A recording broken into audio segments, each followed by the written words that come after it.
Dragii mei prieteni, traumele emoționale sau acele momente pline de intensitate, mai multe momente condensate într-unul singur, care a fost un moment greoi, dificil, pe care nu am putut să trecem din trecut. Fie că e vorba despre alți oameni, fie că e vorba despre o anumită fobie, fie că e despre o frică care s-a instalat într-un anumit moment în trecutul nostru, acea energie a rămas înăuntru nostru, ne-a zidit un comportament și astăzi, fiind mari, frumoși, adulți și înțelepți și curajoși, tot nu reușim să trecem peste acele greutăți care le-am întâmpinat în trecut.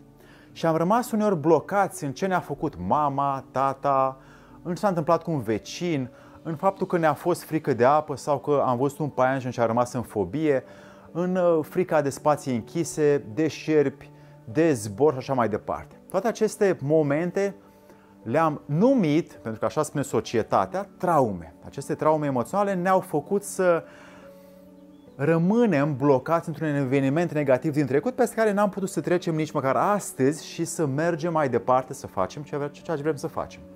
Iuliana Duțu, îți mulțumesc foarte mult pentru acest subiect și mai dăm pentru că vreau să-mi dai. Alexandru Pleșa mă numesc și fiecare săptămână vin la tine cu videouri care îți lasă ție posibilitatea să nu crezi mic din ele, ci să le verifici și să le pui printr-o propria ta experiență practică. Sunt peste 380 de videouri care îți dau ție peste 200 de ore de material educativ, o cunoaștere luată din Orient și în Occident, care îți dau ție șansa să te faci exact cum vrei tu să fii, așa, cam peste tot în lume. Despre ce este vorba în acest video? Să-i dăm drumul!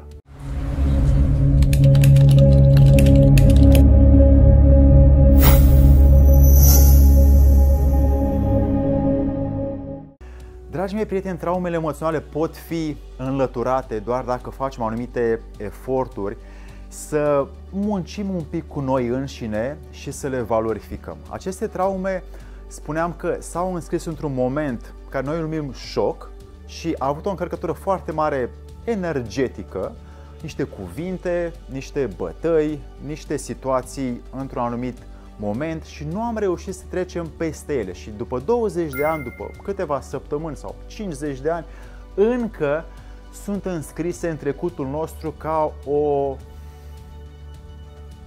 tulpină prin care noi am crescut și ne raportăm la ea ca și cum face parte din baza noastră. Ei bine, acel trecut e sigur, prezentul e foarte scurt și viitorul îndoielnic, cum spunea și Epictet, și e bine să învățăm să valorificăm prezentul și ceea ce vrem noi cu adevărat să facem. Ei bine, o să te las cu 3 lucruri care te pot face pe tine să treci peste traumele emoționale și să le învingi. 1. Ce ai câștigat de fapt din ele, din aceste traume? Pune pe hârtie cu deplină sinceritate și spune dacă ai câștigat ceva. Și o să vezi de fapt că ai pierdut. Ai pierdut momente frumoase, oportunități noi, ai pierdut clipe de fericire, de împlinire, ai pierdut poate parteneriate, ai pierdut o relație de apropiere cu un om, cu părinții poate. Deci ai pierdut foarte multe lucruri pentru că ai adus acel moment din trecut foarte rapid, neconștientizându-l în prezent și l-ai făcut real. Dacă în trecut ai primit bătaie de la mama, azi nu te mai apropii foarte mult de fete și treaba asta te face să fii poate mai timid sau poate mai introvertit. Ei bine, aceste situații nu au legătură cu prezentul. Ce a fost în trecut știm foarte bine că e sigur, așa a fost. Iar ceea ce este în prezent, fiind scurt, este doar modul în care noi alegem să valorificăm prezentul.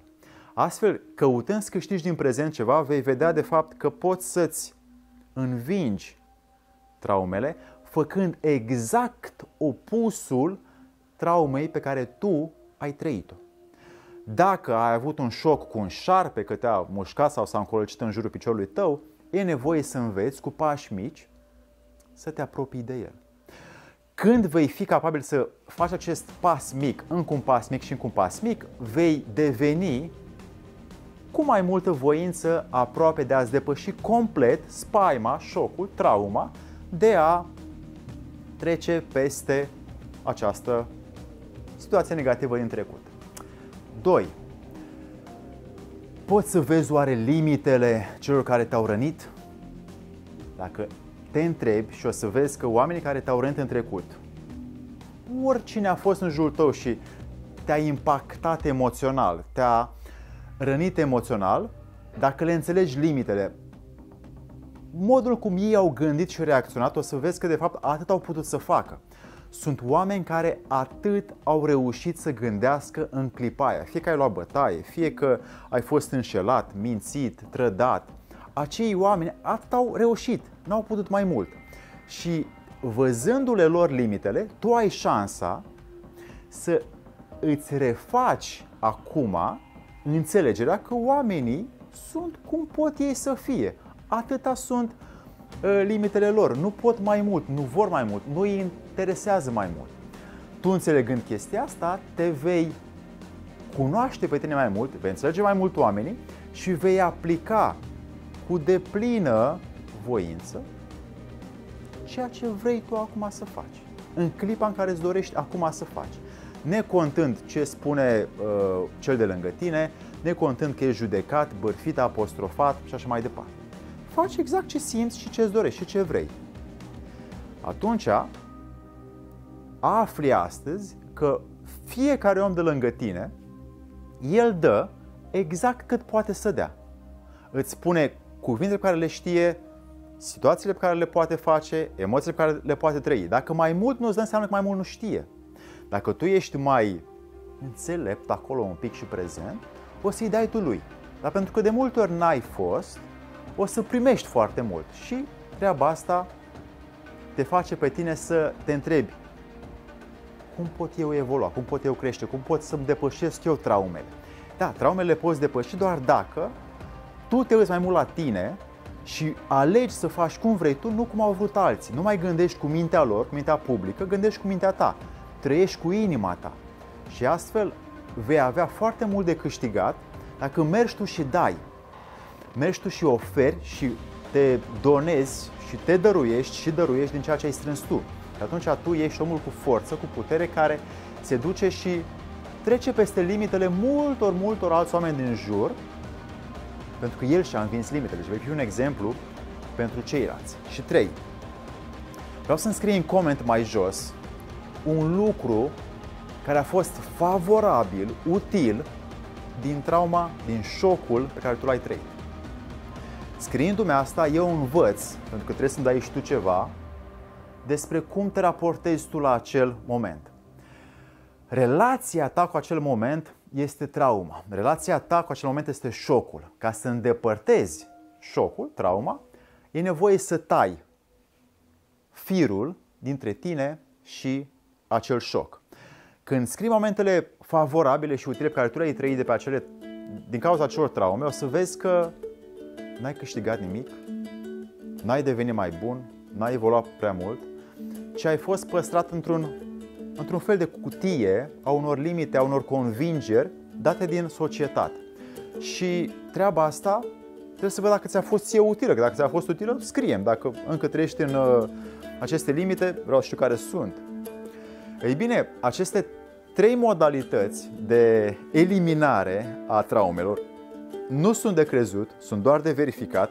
Și dacă vrei așa să câștigi mai mult din posibilitatea ta de evoluție, de creștere, ai șansa ca fiecare moment greu să nu îl mai consideri de acum ca fiind o parte negativă, să nu îl mai consideri ca fiind o parte grea, ciudată, dificilă, obstacol, ci să-l consideri ca o nouă oportunitate, ca un mod nou de autoevoluție, ca un mod nou de autocunoaștere, ca un mod nou de învățare a vieții mele. Dacă eu fac acest efort, traumele se transformă din cuvântul negativ de traumă în oportunități, în educație, în cunoaștere. Și vei avea mai nouă oportunități de autocunoaștere când ai traume. Vei avea mai nouă oportunități de învățare când ai momente tensionate. Și din fiecare moment greu e încă o șansă să înveți despre tine. Din fiecare moment dificil este încă o șansă să cunoști pe ceilalți din jurul tău. Din fiecare moment ca obstacol în viața ta este încă o șansă să crești tu ca om. Și astfel toate aceste momente grele din viața noastră sunt de fapt unelte extraordinare de învățare a ceea ce se numește viață. Dragii mei prieteni, dacă v-a plăcut și vă este util, după ce verificați un like, un subscribe și un share, pentru că hai să lăsăm și altora această cunoaștere pe care doar dacă noi o verificăm, o putem împărți. Pentru că vreau să-ți dau din nou această oportunitate, alexandrupleșa.ro/cursuri video, îți dau un e-book gratuit dacă vezi concursul de mai jos și urmezi acest concurs. În speranța că ne vedem foarte curând, să-ți fie de bine!